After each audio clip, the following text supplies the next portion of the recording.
November, and a carpet of lovely leaves under the cutleaf beech which I planted in 1984.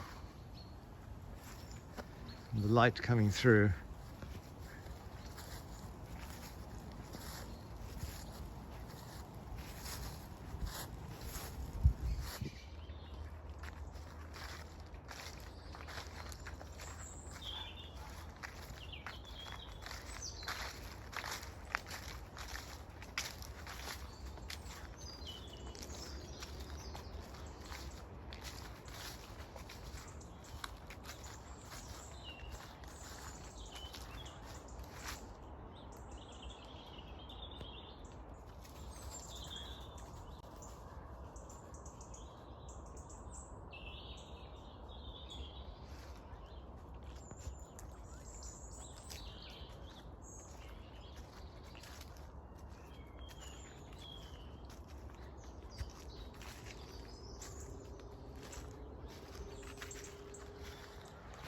Something that never ceases to amaze me is the enormous size that this ginkgo, spreading ginkgo, has got to.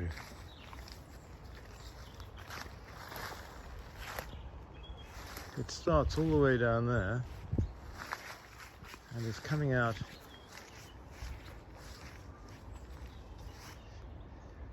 quite far into the lawn. And now it's become a sort of game as to see how far it will come out, but it's still a lovely colour. Look at it, going all the way out there. Extraordinary. There's 20 years worth of growth.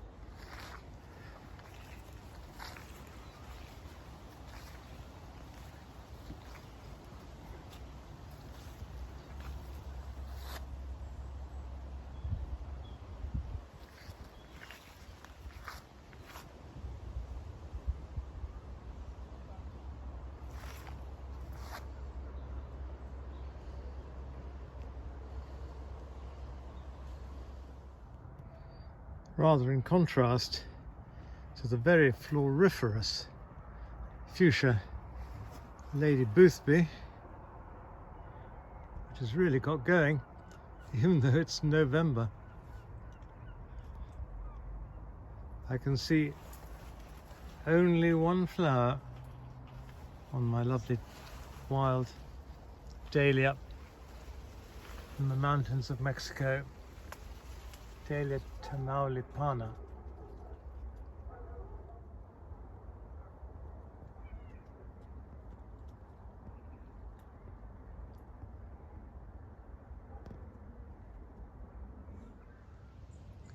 Coming round is this bit of the tennis court alpine beds. I just show you two of my favourite late flowering grevilleas. And they go on flowering for ages and ages. This one's got very dainty white flowers from a sort of yellow bud.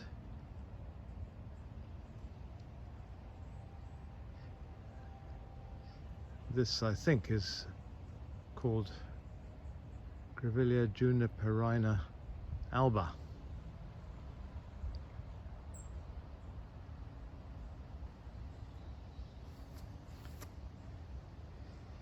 The whole thing forms rather a dainty shrub. And here, opposite, is another delightful small grevillea, this time with pink flowers and white falls.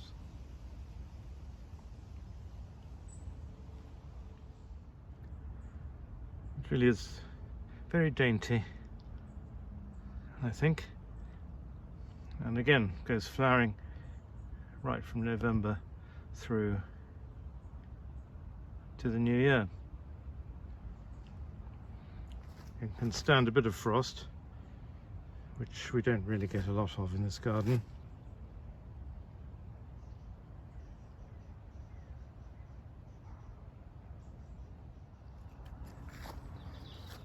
A couple of New Zealand shrubs to share with you first, and this one is pseudo winterer colorata, evergreen. And these cedar winterers have produced many different clones with different patterned leaves.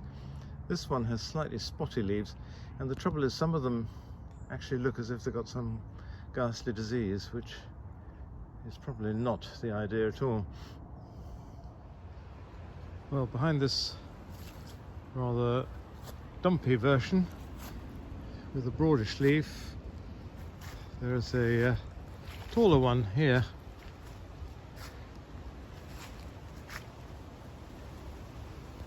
And as you can see, this has got, like all of them, a beautiful silvery underside to the leaf, which once this gets even taller, which it won't get that tall, but anyway, once it gets even taller, you might find that we're actually able to see the underside of the leaf instead of having to turn it over each time.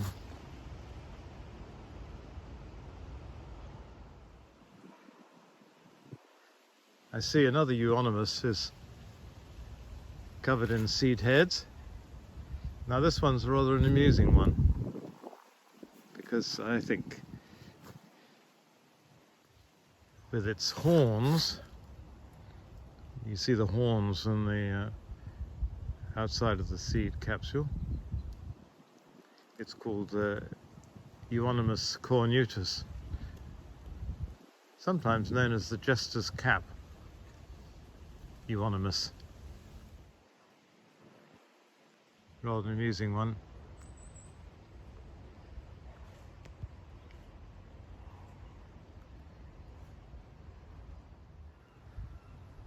Approaching the autumn border, this is a combination I do like. The pampas grass with an orangey yellow poker, and the ancient chrysanthemum,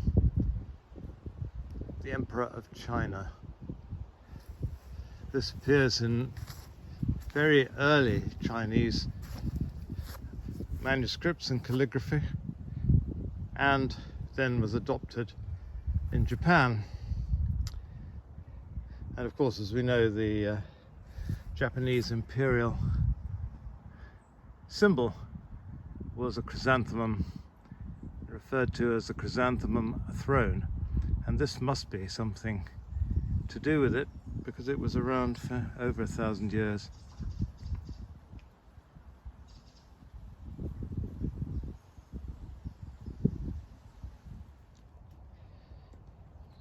Just passing by, I thought I'd check up on the wonderful leaves of this hairy Virginia.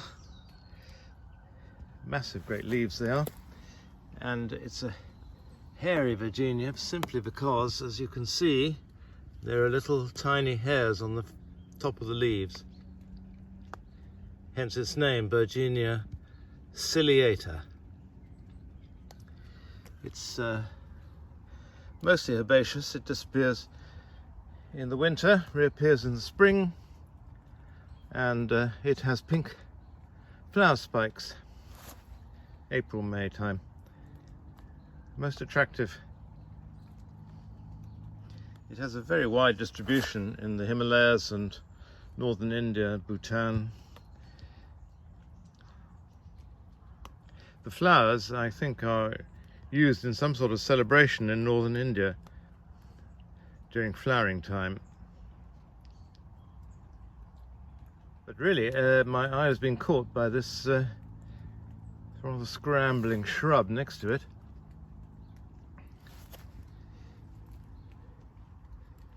Which I see is flowering. This, as I say, scrambles, and you can see it's gone right the way at the back.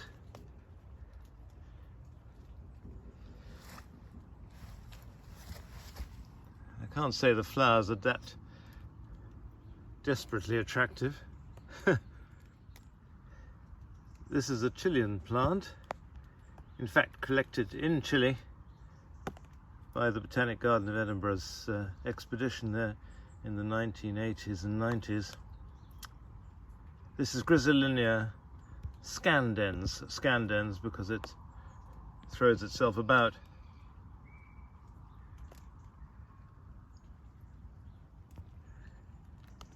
More interesting than beautiful.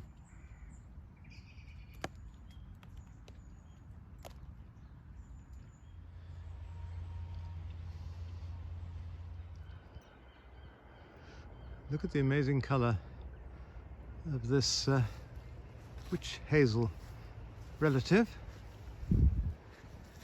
It's a hybrid called Psychoparotia. Its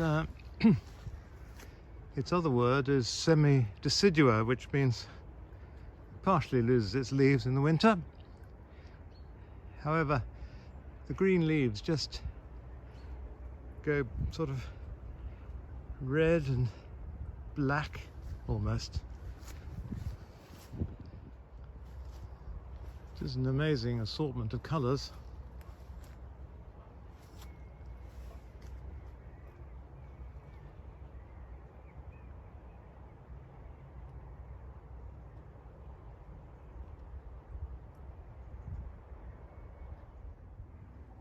Now here's a rather delicate and late flowering hydrangea, which was a present given to me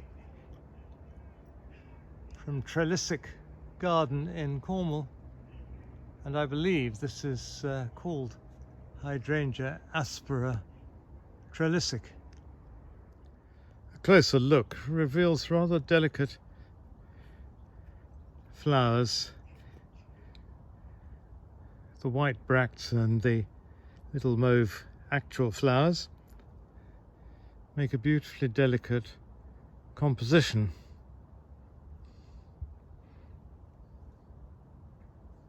From China. Coming through the undergrowth here, I want to show you a plant I really look forward to seeing at this time of year. Flowers November, sometimes right the way through to January. It's got these large camellia-like flowers, and it's forming quite a decent sized tree now. This is called Polyspora, used to be known as Gordonia, and it comes from Western China. This one was, I believe, collected actually in Guizhou in China.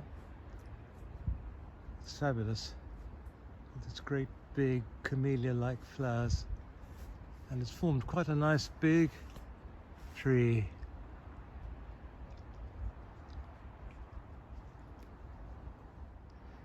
It missed out on flowering last year, but as a result it's absolutely covered in buds.